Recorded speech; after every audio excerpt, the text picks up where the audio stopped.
Portugal, there's a YouTube show full of fun facts you need to know. Carl rings the bell and the members show to the GMP morning show.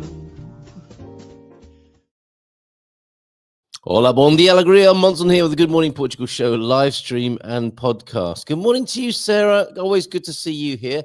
This is quite the run, isn't it? It's a bit like Duolingo. You have a Bon Dia run, I think, of at least a week or so here on the Good Morning Portugal show. In the Bon Dia Daily section at the moment, we will be joined by Veronica from the Algarve in due course, and of course, Carl Hyde, the other Carl in Lisbon, Margin Sul to be exact. My colleague, I've joined the agency. My colleague, we may talk a little bit about that at 8:40 when he joins us. But before then, a couple of things to mention. Morning to you, coach, as well. Bom dia a todos e feliz quinta, tudo bem? We took the little people 10-pin bowling yesterday. I always break a nail when I do that. I haven't bowled in years, but first bowl, strike! Needless to say, there weren't any more. Yeah, is it that sort of beginner's luck and hubris, which then once you start to think about it, you can't do it anymore? Amazing. Well done, though, on that one memorable strike. And how proud they must be of their granddad, who knocked all the pins over. Fantastic. Were you using the little shoot, the little slide, or was that a freestyle, freehand strike there? No, not casting any nasturtiums this morning. Right, couple of things then that I'd like to talk about with you. We continue with our Portugal Preparedness Week, GMP Preparedness Week. And one important preparation for the rest of your life here in Portugal, of course, is the language. And I would like to talk a little bit about my thoughts on learning and speaking the language of European Portuguese here. I was going to say, I hope you'll permit me to do that. I'm going to do it anyway. I hope you'll find that interesting, and I'll be interested to hear your comments and reflections and opinions on the subject too. I know that they can be held quite strongly. Before I do that, let me say thank you very much to Gary Austin, who hosted me last night on a StreamYard live stream. It's very difficult for me not to try and press loads of buttons and be part of the technical action. But I was on as a guest of the Wednesday Interconnect. Great. Hold on. I've still got a residue of something, and then when I start giggling and laughing, it makes it much worse. Anyway, I'll never stop giggling and laughing, even if it does compromise my inability to not cough while I'm trying to present the Good Morning Portugal show with you here in the morning. Yes, absolutely, Gary. I was just thanking you. It was great having you on last night. It was great to be there. And as I say, I was trying to press buttons to make things happen. And I was a guest. I had to keep remembering I was a guest. And we talked about, there were some amazing subjects in order of how they occur in life in many ways and how they were in the running order of the program. We talked about food. We talked about the colon, we talked about colonic irrigation, and we talked about death and dying. Yes, it's a circle of life, everybody. And as morbid and as disgusting as that might sound, it was an absolutely brilliant conversation. Pele was there, who was the colonic irrigator. I don't know if that's her official title and what she has on her business card, but she talked about the importance of having a clean colon. Congratulations to you if that's the condition you're in this morning. It was fascinating, it really was. And Gary gave me a chance to talk about the new way of, or the new orientation of the Good Morning Portugal show for spring and summer. A few changes are coming, and I'll say more, I'll announce more when it comes to the practicalities over the next few months, and that will start in May. But the context was what I was able to talk about with Gary last night, and that's all of this to do with Portugal Preparedness Week. It's all connected, and resources for the rest of your life in Portugal. And I hope, Gary, I hope will be able to send me the file, because I'd love to make some segments of our conversation. Morning to you, Jackie, as well. Bon dia, Carl and Gumpers. Good to see you, Jackie. Now, the context is, yes, as I say, resources for the rest of your life in Portugal.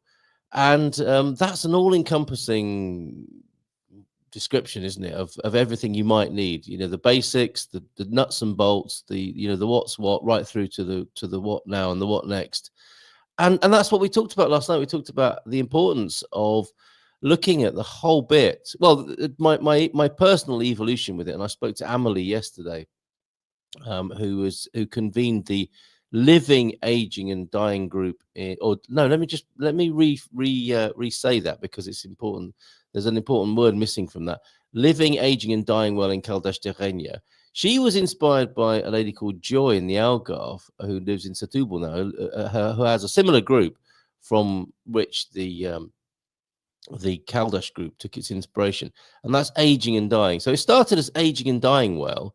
It became living, aging, and dying well. So the emphasis isn't too much about thinking about death all the time, although, you know, arguably we don't consider it enough or thoughtfully enough. And what I'm bringing to this, what occurred to me, is growing, living, aging, and dying well for the rest of our lives here in Portugal. That's the context. That's what's precipitated the Preparedness Week. That will inform the Portugal Club going forward, and how we do this show, how we actually do this show every morning, and the framework, the context in which that happens. Now, an important part of preparedness for Portugal, obviously, is speaking the language. And I think we're all agreed, are we not, that some effort to learn the language is a good thing. And then it becomes interesting, doesn't it? And what I'd like to say, I'd like to tell a bit of a story, really, based around spiritual cod, if that's not too strange. There it is. This is the meal that I had yesterday, a prato do dia, and also had a rather nice dessert as well. There's a saying in catering and restaurants, isn't there? It's all about the presentation. That was delicious. It came in a little plastic pot, and it had a really old sort of 70s spoon. I was in a greasy spoon, as we would call them in the UK. It's rather impolite, and it's not very nice to call the dining establishment a greasy spoon. I think in Portugal, they're also known as the smudged glass cafes. You know, so you've got a thumbprint on your glass when you get it. So my Superbot glass there may well have had a thumbprint on it when it arrived with my Imperial. But what I want to say about this, and hopefully connect it to the whole idea of being prepared to speak some Portuguese here in Portugal, is what happened, what occurred to me by the end of the meal, and as I was leaving the restaurant.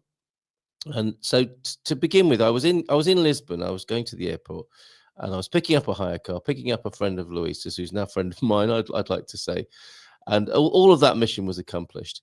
Now there was a moment between picking up the hire car and picking up the friend from the airport. So I thought, hold on a minute, didn't I speak to Tracy O'Connor a little while ago about the skull of St. Bridget in, bear with me, in Lumiar, which is a little suburb of Lisbon near the airport. So I was thinking, okay, I've got a couple of hours. I'll go and have a look at the skull of St. Bridget and report back to Tracy and say, I've been to St. John the Baptist Church in Lumiar. And yes, it's amazing, Tracy. That's how I imagined it to be. And it was as it turned out like that. Bear with. That time I got to the cough button a bit sooner than I did last time. Right. So I did that. And there's a video to follow about St. Bridget's skull, which I believe has been in Lisbon for safekeeping since 1263. It was brought here by two anonymous knights who died soon after, I think, or certainly their identities are not known, having brought the skull of St. Bridget of Kildare, is it? I think the matron saint of Ireland. Patrick being the patron saint, of course, and Bridget being the matron saint. And she's very, I would say, increasingly important. And Tracy, I interviewed Tracy. We talked about it here on this show, and we talked about it on the show I do with Louisa at midday the moment on New Reality TV. So yeah, great. And I went to Lumiar to do that, and I had a great time. And unfortunately, the church shut for lunch. Got to have earthly nourishment as well as spiritual nourishment.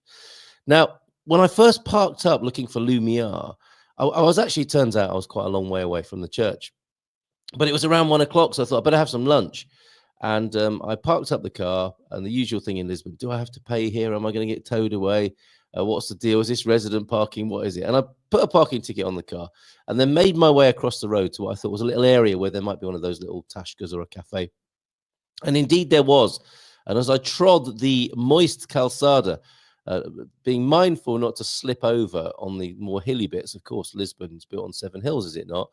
And it can be little bit slippery on the calçada. And if you've got your trainers on and your sort of plastic soled shoes, I'm thinking, I'm going to go elbow over apex here if I don't watch out. I'm going to follow my nose and find somewhere to eat. And there was a little bit of a kind of trendy cafe. And as soon as the word cocktails is mentioned, I've got nothing against cocktails, but if I'm looking for a tashka and it says cocktails, that's not my place. The tashka is going to have an A board outside with some barely legible chalk writing telling you what there is to eat. And lo and behold, just around the corner was one of these places. And I could just about make out from the hieroglyphics on the A board, bacalhau espiritual, spiritual bacalhau, spiritual cod, everybody. And I thought, it's time. And there was a lovely coincidence because I was on the search of Bridget's skull, the holy relic of Ireland. And it seemed only right. I mean, the only thing missing was it wasn't Fishy Friday. It was Wednesday yesterday. But I thought, okay, that's a really lovely coincidence. I was on a bit of a spiritual journey looking for Bridget's skull, so I'll have the spiritual cod. I walk in, and it truly was a smudgy glass place. I mean, it was a little bit grim actually. It was the infrastructure was a little tired, and I don't think there's any other word for it. It was a bit dirty. The floor was unswept. Maybe it had been quite windy and the rains. I mean, my front garden looks the same at the moment, all this wind and rain. But it did look like it'd seen better days. And it looked like it was, how do I put this? Immune boosting as an establishment. But I was thinking to myself, there's a lot of Portuguese people in here. They're obviously having their lunch and no one's died. Or been hospitalized, it would appear in recent times. Otherwise, this place would be empty. So I thought, okay, let's do it. Let's do this. Let's boost the immune system. It wasn't the most sparkling and hygienic of looking places, I would say. Not that that's ever put me off in the past, but that did occur to me. It flashed through my mind. And so I'm in there. It's pretty packed. It's lunchtime. And I think the Portuguese people, the culture, is fairly disciplined when it comes to the fire test signals going off. It's lunchtime. The bomberos are letting us know it's lunchtime. It's midday in my town, and it's 1 o'clock in Caldas. I imagine it's probably varies around, but it's around lunchtime, isn't it? And so it's packed, and the theme was football because we were very near the Alvalade Stadium, the Lisbon Sporting Stadium. And there were football scarves of every kind, bit of a football theme, definitely a mum and pop vibe, and a great bloke who I think he saw me. I sat in a singleton table, the Billy No Mates. There's often a little Billy No Mates table, isn't there, in a cafe where there's a little bit of space, and to make best use of the space, to stick one table in there with one place setting, and that was me yesterday. And I thought I was going to do a little bit of work on my laptop. Didn't have time for that. I had a menu thrust into my hand, but I knew what I wanted, so I said to the guy, bacalhau, faz favor, see bacalhau, and over it came, spiritual bacalhau. There it is on the screen there, and it was delicious. It has carrot in it. It's a bit like a bacalhau brush, but a bit drier. Obviously, there are hundreds of bacalhau recipes. I think this is a known one, and it's historical reference. If you look it up, bacalhau spiritual, it dates back, and it's a very particular recipe, and it had the obligatory tomato, sweet onion, and lettuce combo of salad, which I like. I don't eat all the onion because I find that repeats on me for the rest of the day, even if it's very mild. I can't eat onions that are raw. Love them, but they don't work for me. And you can see the obligatory. Is it a cruet in out of focus in the distance there? Oh, and that's the A board outside actually, from which you could choose your selections. I know alheira was on there as well. Funnily enough, we were talking about alheira last night, the chicken sausage. But I had to go for the spiritual cod, and I splashed some of the dressing, the vinegar, and the olive oil onto my salad, and it was blooming delicious. And then a little bit later on, he said, para beber, and I said, yeah, imperial, faz favor, pequeño. Well, just a little beer to go with my, oh no, that's something else. We never solved that mystery, did we? What is that? Going back to the meal I had yesterday, by the way, and believe it or not, this is turning a bit Ronnie Corbett, but this is all about my thoughts on speaking and learning Portuguese. So I ordered an Imperial. That came. Really enjoyed that with my main course. And then he shouted across sobremesa to me while he was serving. It was really fantastic multitasking. He was taking orders, he was taking money, he was delivering food. Really tight operation. And I said, "Tem arroz doce? You know, have you got a rice pudding?" No arroz doce. Tem cero duro. That's what I had. That's like that's the sawdust pudding, isn't it? I don't think I've had that before. If I had, I've forgotten about it. Sounds good. Cero duro, faz favor. And there was the casa, sobremesa de casa, I think. But I thought Ceraduro is what I picked out and heard. And Ceraduro, faz favor, it's blooming delicious. It was in a plastic pot, and it had you know, the cutlery with plastic on the handles, you know, from quite sort of 70s and 80s. It was bright red plastic around a stainless steel spoon, and that was the sort of hallmark of the cafe. You know where you are. The obligatory paper tablecloth, really delicious. Rocked up to the bar. Eventually, I wanted to leave, but if people kept coming in, I was thinking, "There's no point standing up. Yeah, I won't be able to pay." But I did get up, and because I thought it was time to carry on and go about my mission in Lisbon. Posso pagar 9.50. Paid with a card. He was doing that while he was serving other people. And I said, "Muito obrigado, muito prazer." And we did the not a conventional handshake. What's it called? The, hands together, muito prazer. And there was a moment of brotherhood.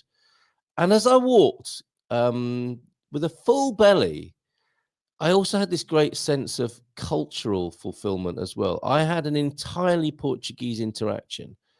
And I suspect, I don't know, I might be sort of blowing my own trumpet and blowing smoke up the orifice, as it were, but I thought to myself, I may have been mistaken for a Portuguese person in there, and if not a Portuguese person, someone with a good enough grasp of Portuguese to survive and order my lunch.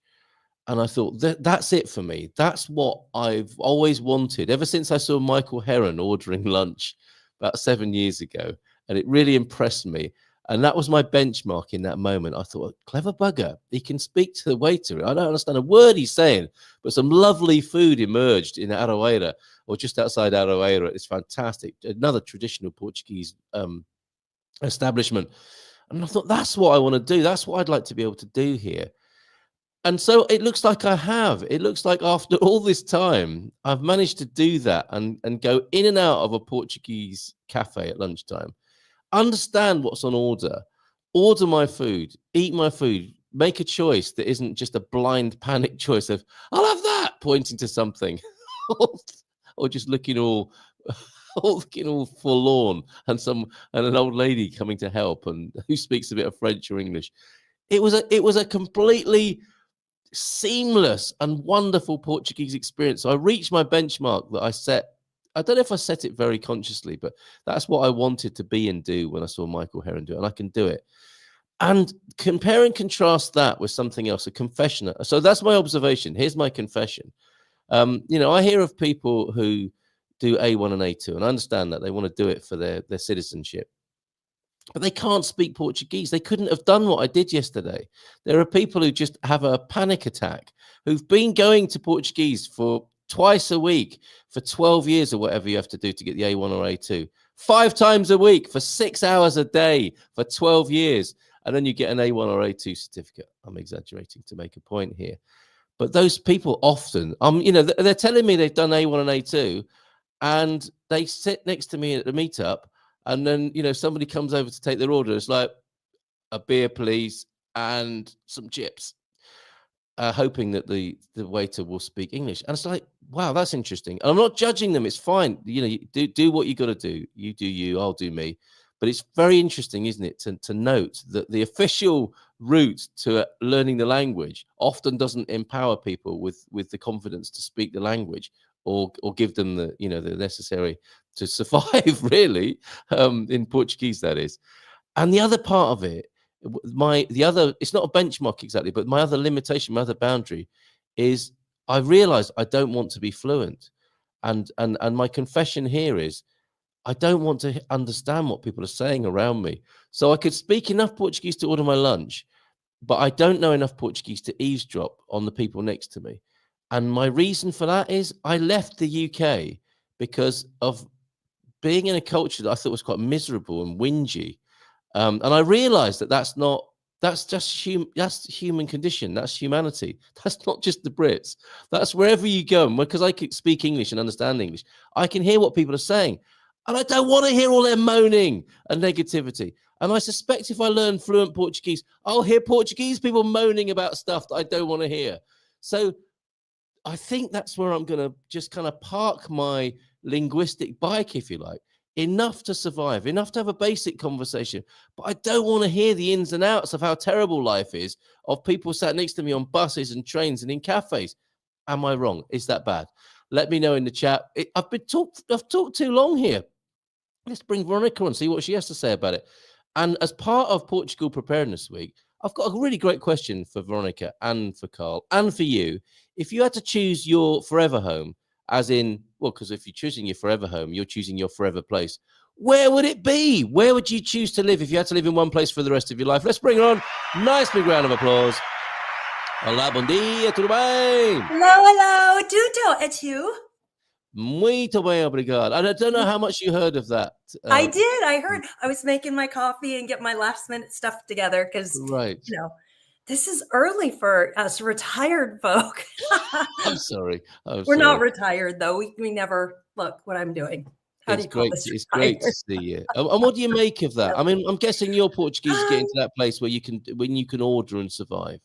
Yeah. Oh, yeah. I can get through the best of them. I have kind of random chats with. I showed you the video. I don't know if you played it, of the new place I bought, which I think is still good to show because it goes to show what you could buy for 150,000, and it's still possible. But I always talk to that neighbor. He sits out front.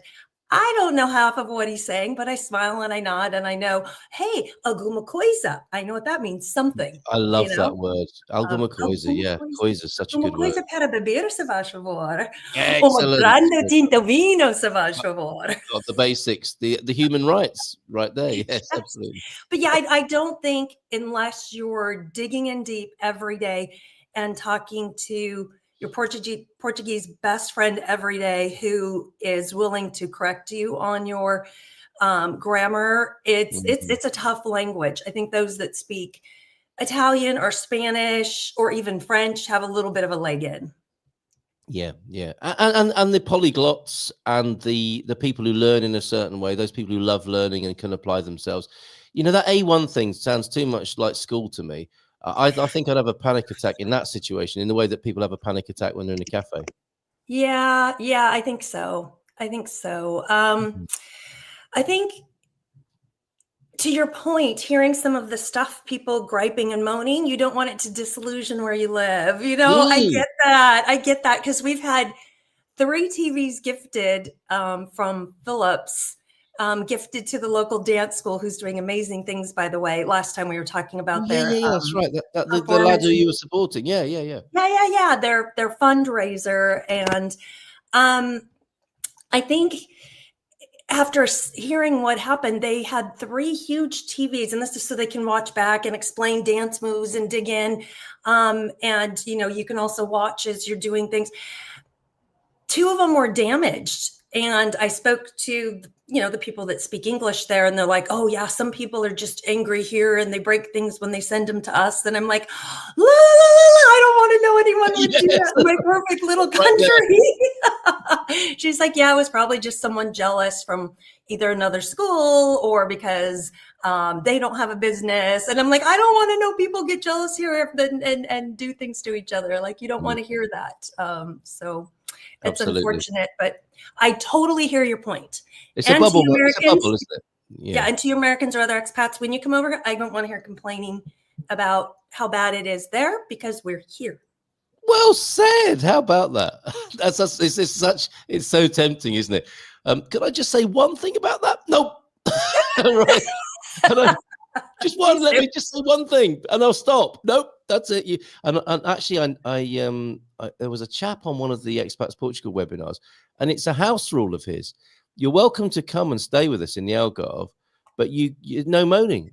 No moaning. He just says that you haven't come here to talk about home or the world or politics or anything like that. Shut up. Let's have a drink and something nice to eat. You're here in paradise. Let's get on with it. Let's act as if that's the case.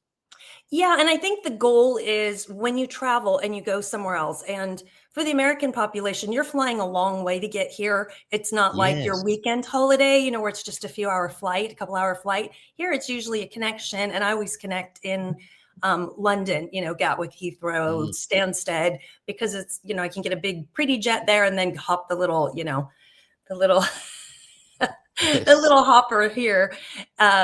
That doesn't like all the bags I bring back from America. But anyway, can you imagine they make a fortune out of you, don't they?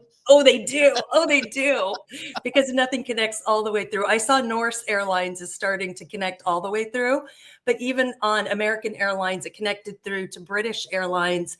And I used my points to get a business class flight, and it did not work out well. Like, I didn't get a seat on the business class flight. You had to pay extra for the seat. You had to pay extra for the luggage.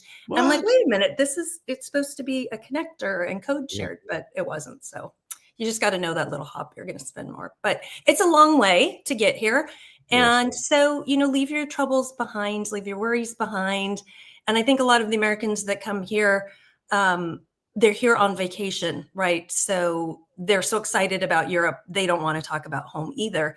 And now that I'm finding in this political world, they also don't want to talk about home because it is traumatic what's going on. So, and I think that's the best thing, you know, get with your friends and what can you do? What positive things can you do with maybe assets or moving money over here, which we can plug Sarah on that, right? Or your other FX people. Yes, absolutely. Because the dollar's going to poo. And the euro's getting stronger, which is good. There you go. There is the technical term, going to poo. Going to poo. Carrying on from the conversation last night. Yeah, well said. If I may just share a couple of the comments that have come up about that, and then we'll move on to your forever home, forever place, and we can play the video as well. Good morning to you, Aviva. Now, the interesting thing about Aviva here and the resources for the rest of your life in Portugal, if you find that you are a little bit upset, unhappy, and you can't let go of it, I think it is important to just not sort of bypass that. And there may be places to go with that. And we spoke recently to Aviva. Good morning to you. This is Ocean Dweller. Bom dia todos. About a support group, a new support group, a new beginning support group. And that's an ideal place to take the sort of issues that might just be a social stinker, a stigma and a stinker. And it's now we're in that theme. We need the little emoji. Take it to your group or to your counselor or your therapist. So as well as saying, you know, I don't want to hear that stuff, I'm not saying don't ever talk about it, and you know, please don't let it fester. And if it's really upsetting you and ruining your life, it needs dealing with, but in the right place, I suppose. And that Aviva is launching a group where I suspect, I don't know if you want to hear all that stuff in the group, but it's not about the stuff, it's about what's bothering people and processing that. And the lull, let's face it, the anticlimax sometimes, and all the newness of being in the new country. There's loads of help to get you here. There's not as much help once you've got here. So we're going to address that, and Aviva's doing that with the New Beginnings group. We should all talk more about the matriarch saints of countries. Well, I'm doing that here. St. Bridget, I saw her skull yesterday. Wasn't quite as romantic and beautiful as I mean, you know, you're looking at a skull in a box. It's you know, you're thinking of Ireland, aren't you? And St. Bridget and flaming hair and, you know, a beautiful Celtic woman, the matriarch of Ireland. And then you get to see a old skull in a silver box. It's good to stay with the mythology at that point, but it was really magical as well. The idea that it was brought here by two knights who wanted it protected, whose names we don't know, was pretty special. Dosa de casa, always a good end to a meal. Good to know. That's a nice bit of vocabulary to know, isn't it? It's the sweet of the house, the house pudding, as well as the casa de vinho, a vinho de casa, the dosa de casa as well. Bon Dia Alegria, I hope you enjoyed your movements last night and had a good clear out this morning, Carl. Yes, thank you, Pete. Colonic irrigation last night was a topic on the Wednesday Interconnect. Bon Dia, I have experienced these all Portuguese moments, lovely backdrops, the past few months, joking around in the language. Yes, I near cry with community feel. Love that moment. Absolutely love that moment. The Portuguese, generally speaking, are so kind in that situation and jovial about it. Recently, I've become aware that I'm able to understand and be understood a lot more these days. Maybe it's just a time-related thing here in Portugal. I suspect that's the case, Gary. Unfortunately, the lessons teach more grammar than actually being able to talk. You learn the language in cafes and government offices. Verdad. Yes. And the whinging is partly due to the weather. Here, people are happier due to the sun. Scotland proves the point. Bom dia, campus. Feliz todos como vão. Gemini's here. The one country that defies that theory is Ireland. Irish people always seem to be happy. Maybe it's the drink over there. Definitely, or the fact that Ireland is only Ireland is the fourth most populated country with an Irish population. It's interesting. It's funny. After 5 years, we have no problem in day-to-day, but miss being able to have deep conversations with our neighbours. The deep and meaningfuls, maybe that's with the expats and the friends you make, you know, who are also foreigners. That's where I have that. Lacking that level of Portuguese makes us feel isolated. Are you not going to get there with a deep and meaningful philosophical conversation with your neighbours, Veronica? Well, you know, I just had to trek over to Spain yesterday where they do not speak a stitch of English at all. Like an entire medical clinic with 30 people, and I've got my DeepL, and I'm trying to use a little bit of Portuguese, and they're Spain. They speak Spanish. That's, you know, they're the center of the universe. You are not to speak anything but Spanish there. And it is quite a large country, and they were the center of the universe for a while. So I get it, but coming back here and the fact that they've all learned it, English proficiency is one of the key points of Portugal and moving to Portugal. And of course, the alliance with Great Britain for so long and blah, blah, blah, blah, blah, that you can get into deep conversations with your neighbors and you can go back and forth and banter, and they will help you with the bigger words. And that is how you learn. So I don't think you're isolating yourself by that unless you're in a very, very small town. But almost anyone in the Algarve, they can't survive without knowing some English. And it is that because there's so many expats here from all over the world. And fortunately, English, thank you, Great Britain, is the primary language that people communicate in. So when we sit in a big group and it's Dutch, it's Portuguese, it's French, it's Italians, it's not Spanish. They're never in our group. They just stay there. That's interesting. They don't travel outside of Spain because Spain's the center of the universe. But well, except to shop here in Villarreal. Yes. But the English is the language that is spoken at the table because that's the commonality that most of them learn. So we're fortunate that way. We shouldn't use it as a crutch, but it is there because this is a hard language. And to be fair, those people coming from France, Italy, even Spain with a Spanish background, it is easier to transition into Portuguese, you know? Yeah, I was reminded of this yesterday when I was picking up my hire car, my rental car. A guy came in and started speaking Portuguese with the guy who was helping me. And the guy helping me looked to me and said, "Desculpa, you know, and sorry, I'll be back with you in a moment." And the other guy realized that he'd interrupted and he just said, "Oh, sorry." Like, it was like, what? He was just speaking Portuguese with the Portuguese guy. And then when he'd hear I was English, he said, "Oh, I'm sorry." Like he'd been, working in England or something. But it is amazing. And we're very lucky to speak English. And another point about this, Marcus, I was talking yesterday to somebody who said they've given up on the idea of integration. Now, I think...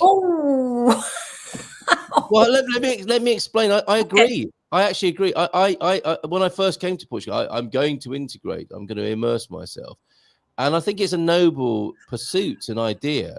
But this woman, and quite rightly, and I agree completely. It's like we won't ever be integrated. We will be residents, and we can be good citizens, and we can be, we can connect with the Portuguese and be useful people in society. But integration's a whole nother level, and that might happen for our children or children's children, but it's a lot to expect in one generation. And what occurred to me is when the Portuguese go elsewhere in the world, they're not necessarily integrated. They have Portuguese communities wherever they go in the world, and we might do that as well and not feel so bad about it. And it's this. That's the reason I mentioned it. Is coming back to this. Is that the deep and meaningful conversations are likely to be with the other foreigners, and Oh, it's no, no, important no, to have those. no. No, No, no, no. I don't want to like set any delineators like that because I have great, meaningful conversations with my neighbor, and I think they're important. You know, we've yeah, got the Carnation Revolution coming up, and she sat down with me one day and was telling me how, you know, just up at the roundabout by the secondary school, they were afraid when they transitioned. The Communist Party took over first, right? That's what a lot of people don't celebrate, right? This is yeah, 25th coming up.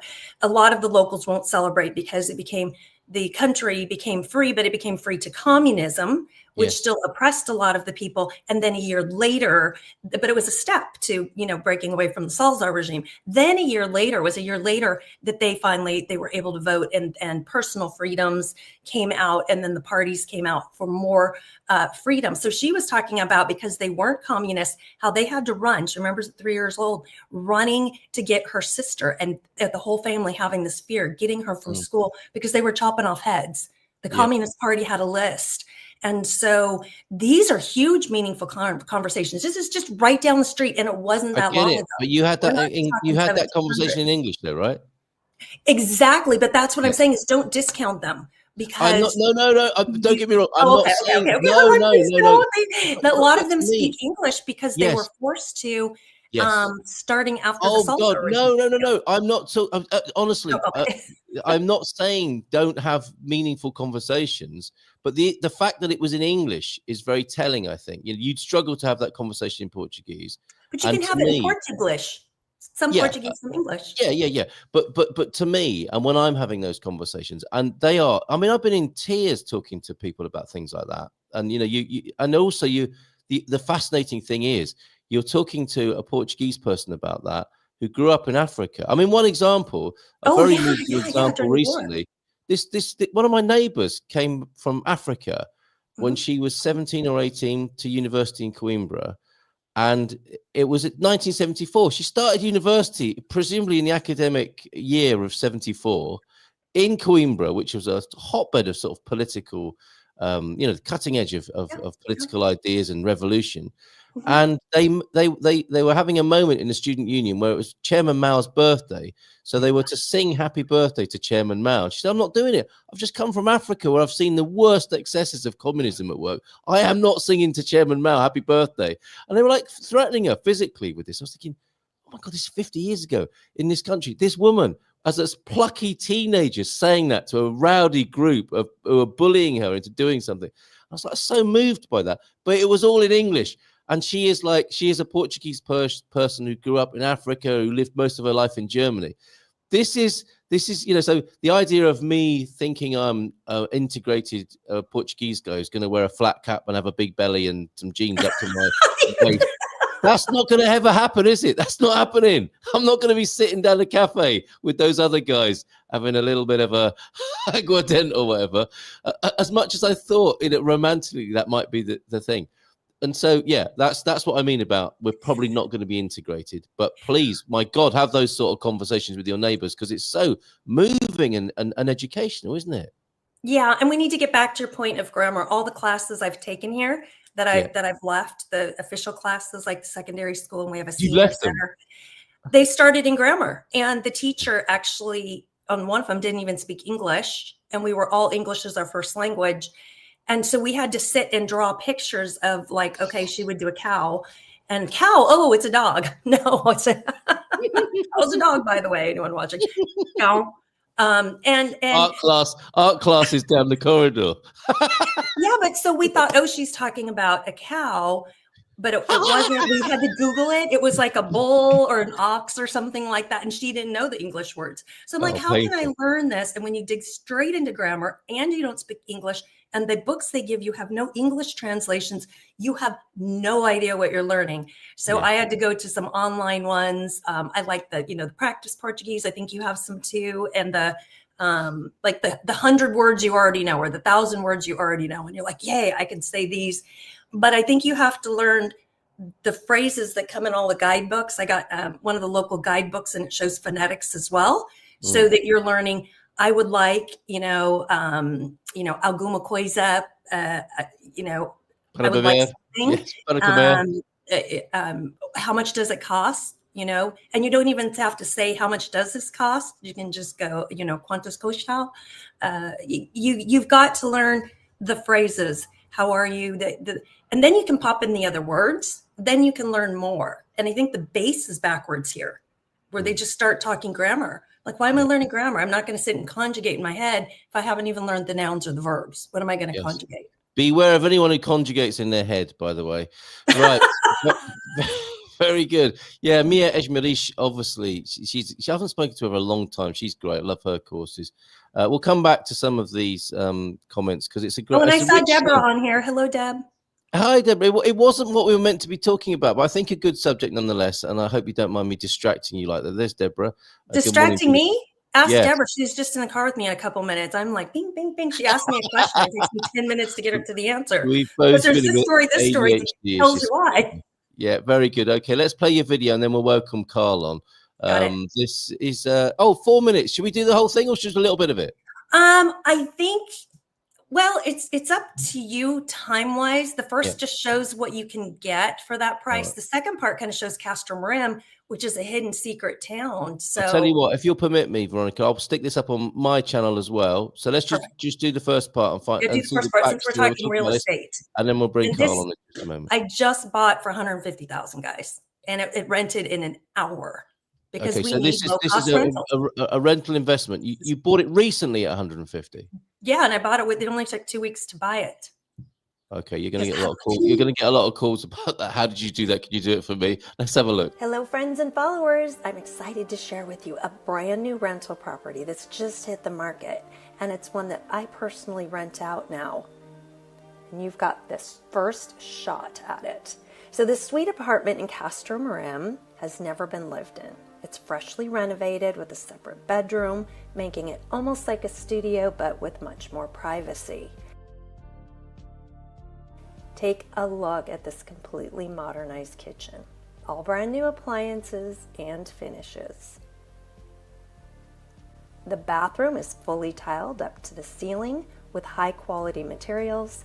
Notice the high ceilings throughout and the recessed lighting, canned lighting that creates a warm, inviting atmosphere. The shower head is a rain shower and also has a regular shower head, so you can toggle between the two or use both at the same time. Here's a shot of the quiet interior bedroom, tucked away from any street noise, perfect for peaceful sleep after a day of exploring or that magical siesta. It has 2 closets, one that's the armoire and one closet that's really deep. You could even put some bikes in here, or we could hang up some extra rods for those longer dresses, or if you just have more stuff. The apartment faces a historic pedestrian street. These French-style shutters give you the option to people watch or completely close them for privacy. And there's ground floor entry, no stairs to climb. There's even a little pull-out trundle bed in the living area for occasional guests, though the apartment is ideally suited for 1 to 2 people. Now, let me show you why this location is so special. Castro Marim is nestled between a castle, a fort, and a beautiful church.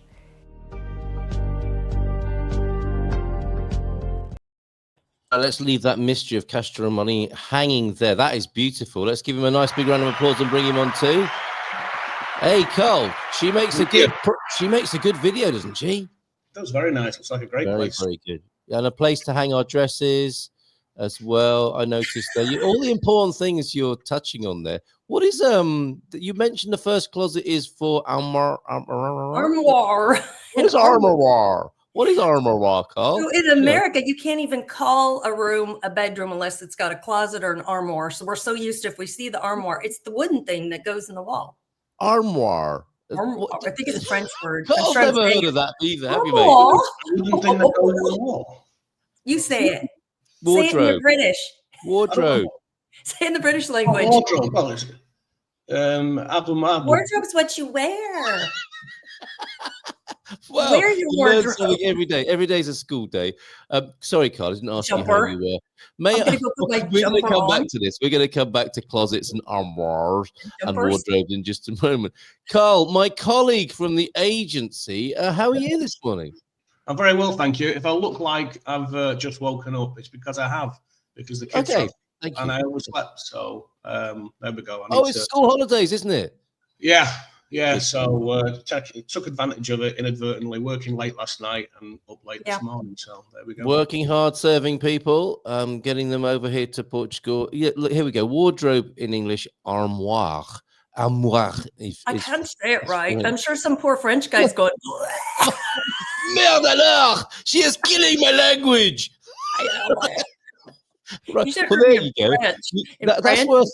France. Me and Carl need to know that, because obviously we're going to get asked that at some point, aren't we? Is there is there enough space for my armoire? And we'll know. Yes, absolutely there is.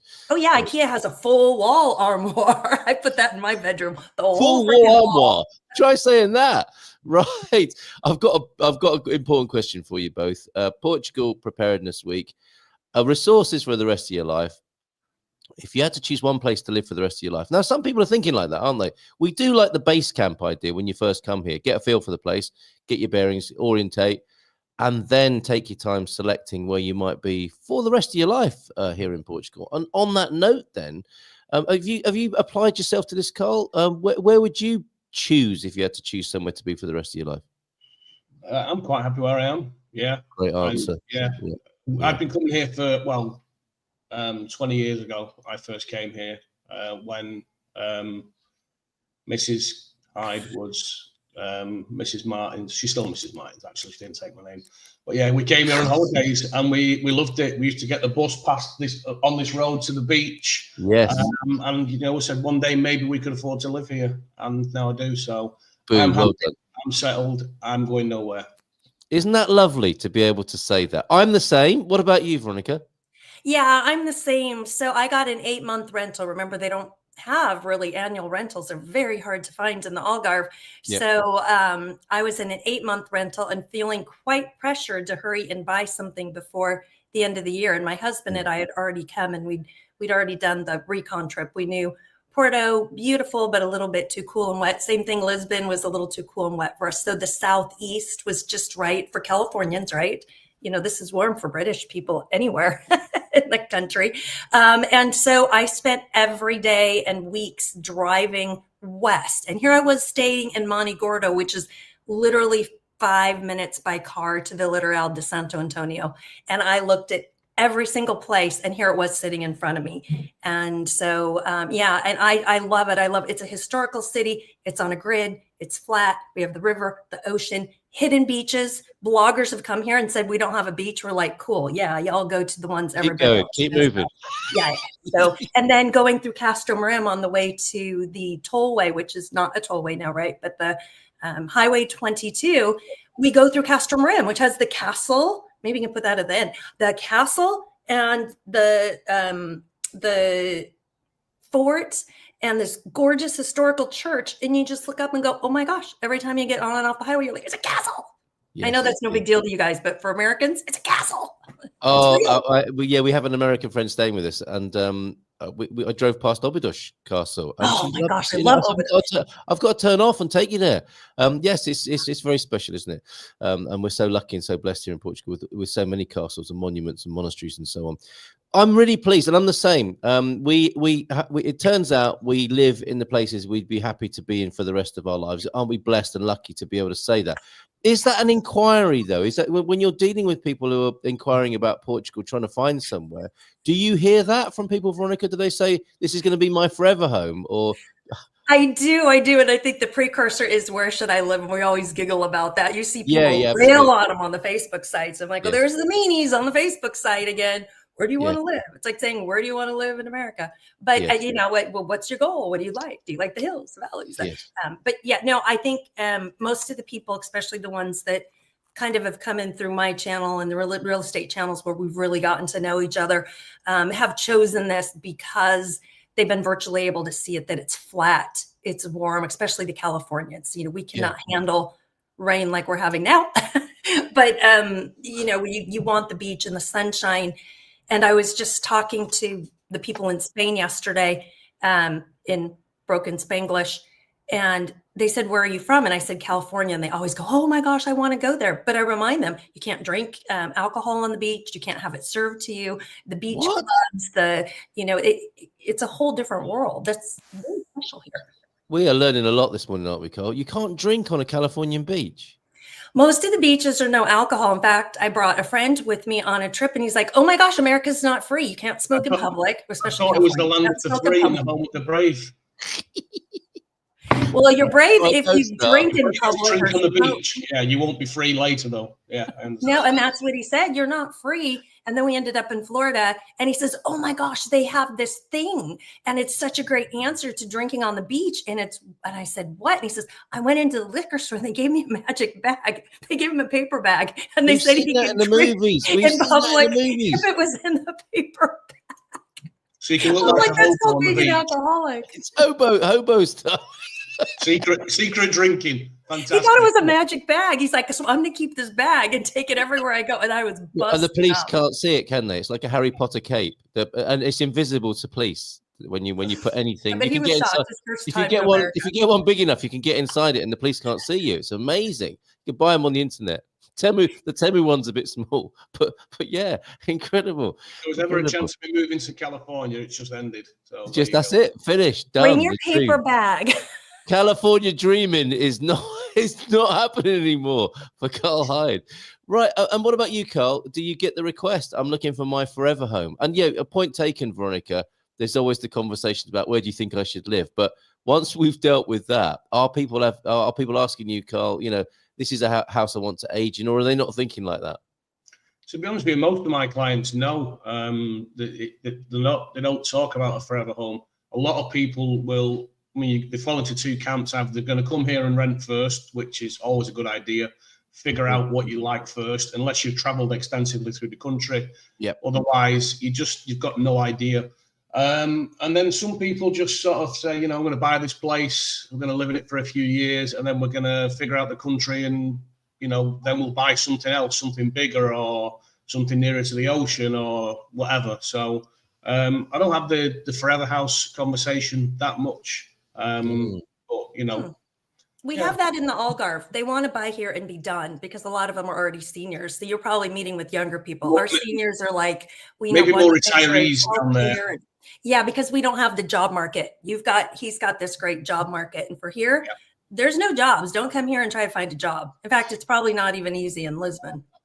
Yeah. Interesting. And what about architecturally then, Veronica? Because I know there is a part of architecture that is the I think it's called something like the lifelong home, where thought is given now to accessibility. So, should you need to navigate or anyone else come to your house and navigate it in a wheelchair, for example, the doors are wider. So it's quite smart to, you probably, there's a whole thing, isn't there, in sort of disability politics that, turning a house into an institution doesn't make it very homely with ramps and rails and all that sort of stuff. And you've got to strike some sort of balance. But actually building a house with a fairly wide doorway isn't such a bad idea, is it? Do you see anything like that in Europe? It's the law. So the one that you just saw, the people that I bought it from rehabbed it, and they had to go to the new building requirements, even though they were rehabbing an old building.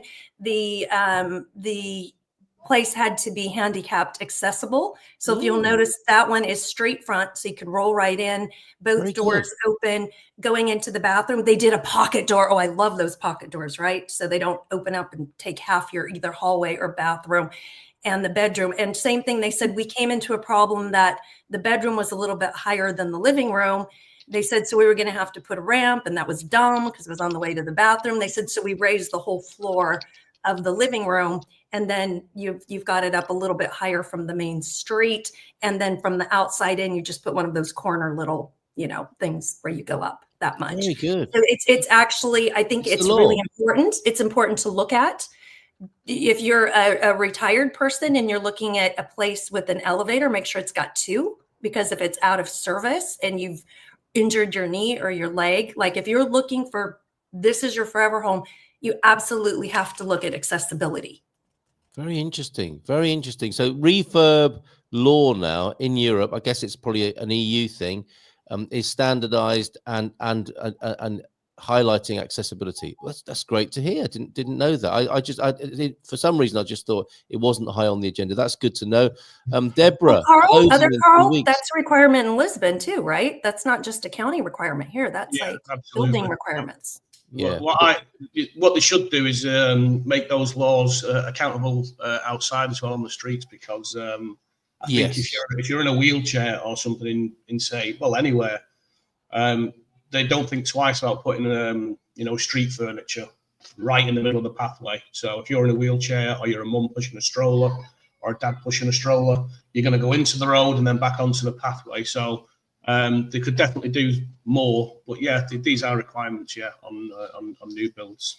I remember taking my mate to he's a wheelchair user, and we arrived in Spain. Spain was hard work. Nerja, partying New Year's Eve on the balcony in a wheelchair was quite exciting. I have to say, we had a great time. And a question for you coming in from Andairo, formerly by Randy. Do you get many wanting to buy rundown places and wanting to do them up anymore? Are things changing, Carl? Are you getting that, or people just want Lisbon dream homes, no work to do, move in and live the dream, live the life? I've got a couple of clients at the minute that want fixer-uppers. Okay. All right. So so there is that there, because if you're getting something that's immaculate or being fully renovated, let's say to a high standard, it's going to be represented in the price. And as we know, there are not many cheap homes, especially when you start looking sort of on the Lisbon coast, Silver Coast, anywhere really. So people are considering that, buy an older place and do it up to their own sort of, maybe even to a better standard than some of the stuff you can buy if you're doing it yourself, and perhaps it is going to be your forever home. You're going to make sure things are done properly, because I do see it. You do see some developers cutting corners. You certainly see smaller builders cutting corners, things you'd never do in your own home. So have you got any examples? Well, it's small stuff, really. I mean, it's just like when you see a brand new home and it just looks immaculate, but when you see a home that's in the middle of construction and you see the crap that's behind the wall eventually, and how badly the wires and pipes maybe aren't channeled very well, neatly, and just small things like that you notice. I've seen a pool where the pool's sort of been poured in concrete, and sort of the ground all around it still needs to be filled in, and the builders just used it as a rubbish dump. So it had old food, beer bottles, cans, any kind of trash that they could. And I was there with a client. We were looking around the place, and I looked into this pit, and I looked at the client, and they went, they knew the answer. Do you think that'll be removed? I went, I don't think so. No. It's funny. I've got a mate. Yeah, I've got a mate who's having a house built, and he decided to take some of the panels off to see how the insulation, how insulation. What's that? No, there was meant to be. To be fair, there was meant to be rock wool. He pulled off one of the panels. There's an old Coke tin and a Sagres bottle behind there. From the builder. That's what they call it. Like a little memento for people to find in years to come. Right. So be careful with that, right? You get good ones, and just like the one Bobby's doing in Algarve de Mayo. Yeah, I've been to that site several times, and that's an example of high quality construction. Yeah, professional sort of work. Everything about the work's like professional, and the houses are being done to a higher standard than is required. So there are very good properties out there, but just if you're buying something that needs renovating, just maybe get a home inspection done first. Make sure that it's not got major problems, and it's just aesthetic stuff that you can maybe do yourself, or isn't going to break the bank. Very good. Okay, so doer-uppers are still being asked for. Speak to that real quick. Go on, because codes, money, time, the builder costs have gone up, construction costs have gone up. You could get a whole bunch of problems from somebody else. It's not fast. It's not easy. At least here in the Algarve, do not think you're going to buy a ruin and spend 50 or 100,000 in it like you are in America. Again, bringing it up to code. Any other things that haven't been done in the past, you're now liable to bring everything up to modern time. So if you look at something and you think, oh, I'm going to change this or that, if those city, if it requires a permit and the city guys come in, you're liable for everything, and it has to be to modern specifications. So we're talking about, earthquake codes. We're talking about what we were just talking about, handicapped access. It could completely change the house. If you're going to do that and spend that much money, go to an architect. And we've had a few people do this, have the architect look at it who knows your town and who works in your town. And it is a significant expense. It is not like I'm just going to, if you're talking just painting some walls, that's totally different than like doing a ruin. Just be very, very careful. And they've actually changed codes on people that were half built in Monchique, because then they said, we're going to make this all a fire zone, and they weren't done building, and their house project is now done. And the time on them is really long, and it depends on your county. Some counties are impossible. I had one friend leave Salbrashti Arportel because the area was corrupt, and they freaking left. They couldn't get any of the permits put through, and they spent hundreds of thousands in like 5 years. Just wrote it off. You need to bribe somebody in a corrupt area. Sorry? You just need to bribe somebody if it's a corrupt area. That's what I told her. Not that I said just little brown envelope. Like if you're going to buy there and you didn't have an agent that explained to you everything that's happening, and this is where it comes back to, hire a Carl, hire somebody who knows the neighborhood, hire somebody who knows this neighborhood. Let me tell you, if you go direct to the real estate agent and say, I want that house, one, you're probably going to overpay, to the comment we had last time that some of these are listed at a higher price. If you have your own buyer's agent, which Carl is a buyer's agent, mostly he lists too, but he's mostly a buyer's agent. He's going to negotiate with the agent and take it down and help you investigate what you can really do and can't do. If you think that person selling the place is going to tell you all of that, he's not your agent. He doesn't have to tell you all that stuff. He is a fiduciary for the seller, not for you. So just please be careful. I have so many videos on this. Get a Carl. You're not going to save any money by going direct to that person. Carl's probably going to negotiate the price down for you, just like my agents do here. We had one that went straight to the selling agent or the listing agent, and they said, this has been for sale for a year and the owner's not coming down on price, and I won't work with another agent. So we had our agent say, okay, what we're going to do is we're going to do a sliding scale. You can pay the agent directly, which normally isn't done here. And the first thing she did was negotiate $40,000 off of it. So they paid her $2,000 and netted 40. Like, come on. Very good. There you go.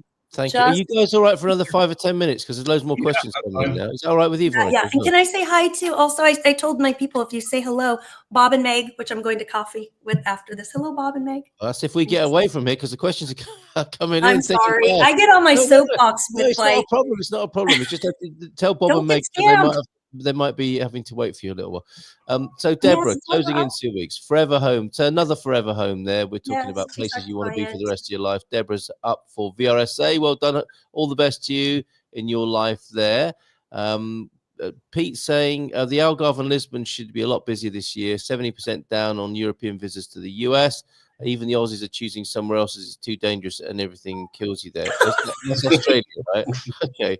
I don't think they want that reputation going around the world, although there is a little bit of truth in it.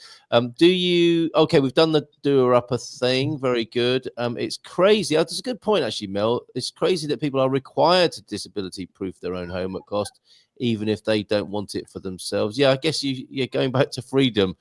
No, that's code. Even in America, that's code. No, fair enough. But yeah, if you're forced to do it and you don't want to, then that's an interesting sort of philosophical. That's not Portugal. That's everywhere. All right. Okay. Has the recent turbulence in the financial markets had a noticeable effect on the property market in Portugal? Carl? Yeah. It has, right? Okay. Well, I mean, I lost a sale at the a purchase last week at hours before the CPCV. This was a client that I've been working with for 6 months.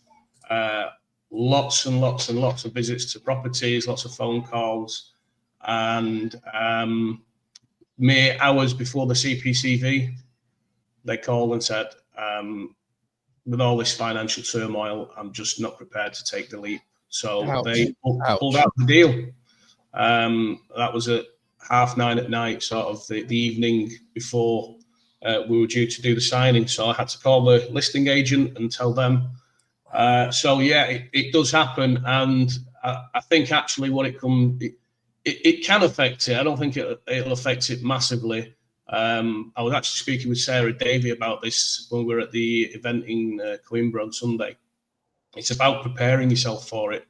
If you're going to move to Portugal and you're going to, I don't know, whatever the money you're spending, let's just say you're spending $500,000 on a home and you've got all your money tied up in stocks, you know, whatever it is, wherever your money is, or you've not even moved it across yet, you know, plan, do it over the long term. Don't think that you're smart enough to time the market, because if you were smart enough to time the market, you'd be a billionaire.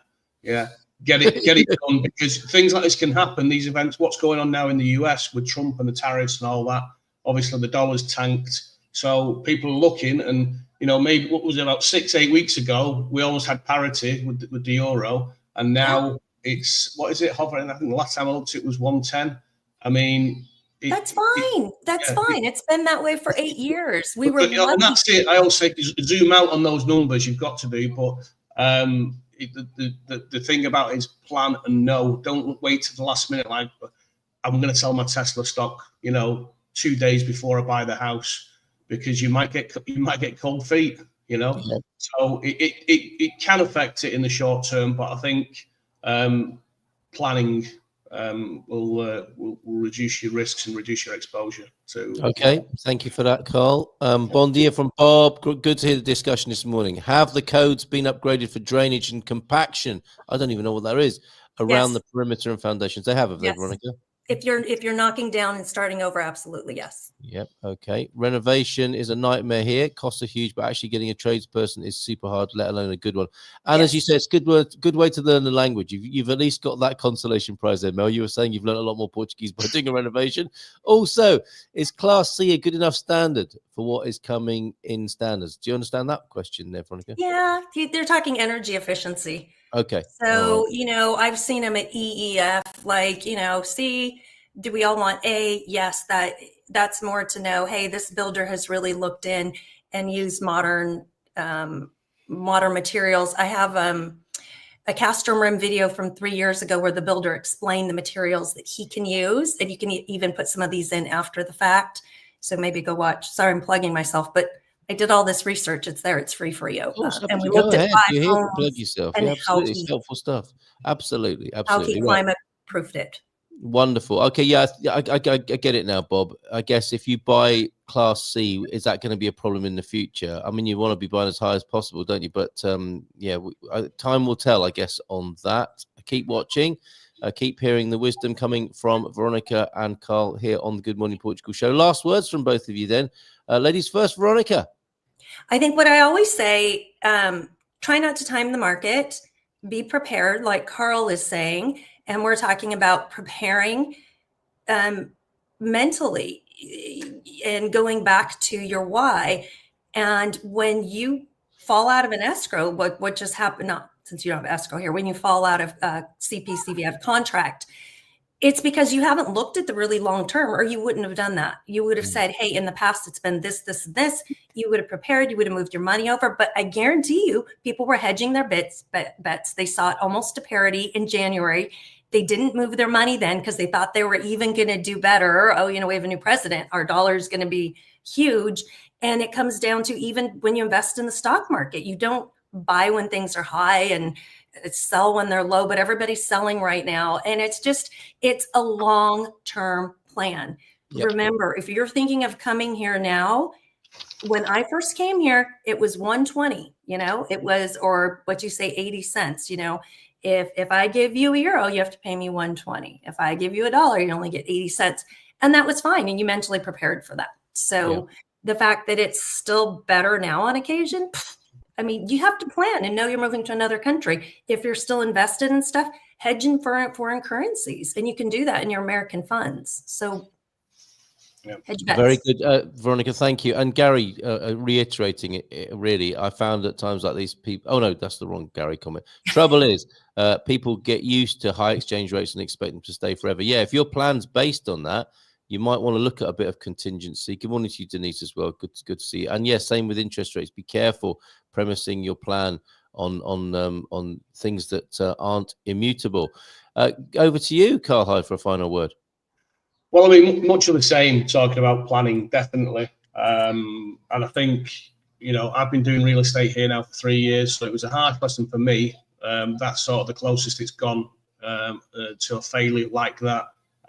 So I will definitely be talking to my clients more about it in the future, less sort of presuming they know what they're doing and what they're planning for, and making sure that they're being realistic, because it wastes a lot of people's time and energy. And, the listing agent's been let down. A family who thought they were going to be out of their place in 2 months have had all their plans wrecked.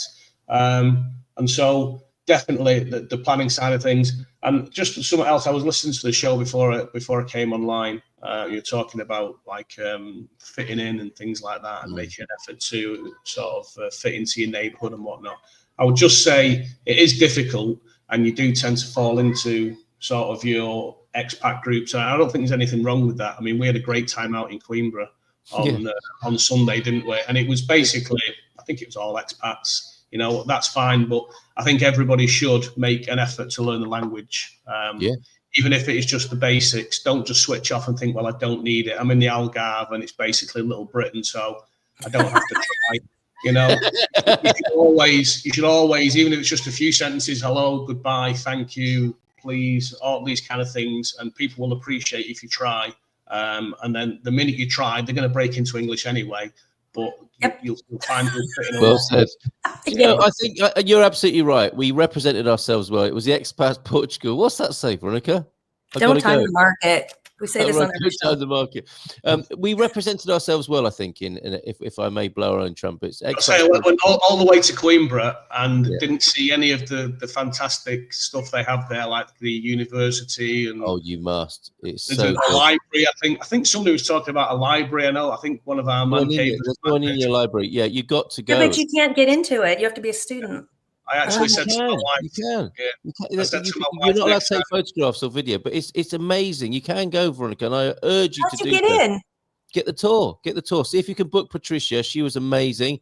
But what I wanted to add, Verdad, Carl, as usual, your advice is excellent. And Gary, you can wait forever and miss out on a better life. That's a good bit of advice as well.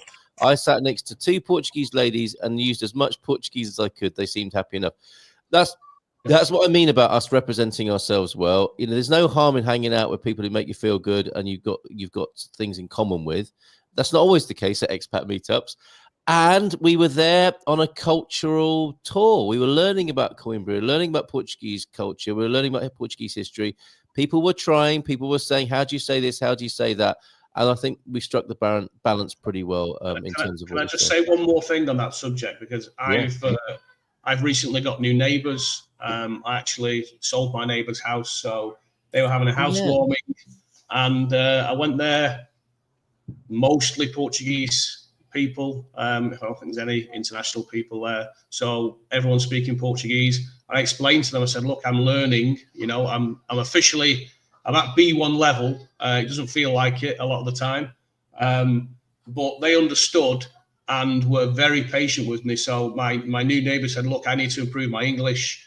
You need to improve your Portuguese. So we had lots of conversations that night, shared over a few beers, and they took the time to let me talk, which is important, people not jumping in.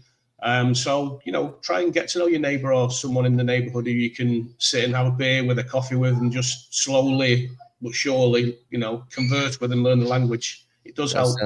That sounds so much better than having to go to the local school for 27 nights a week for 16 hours ago for the next 12 years, just to get your A2. Have a great day, everybody. Thank you, Veronica. Thank you, Carl. Always great fun talking to you. Very informative. Don't time the market, and don't miss out on moving here either. Don't get too scared that you don't even move here, as Gary pointed out. It's as you found out, people have found their forever homes and forever places here.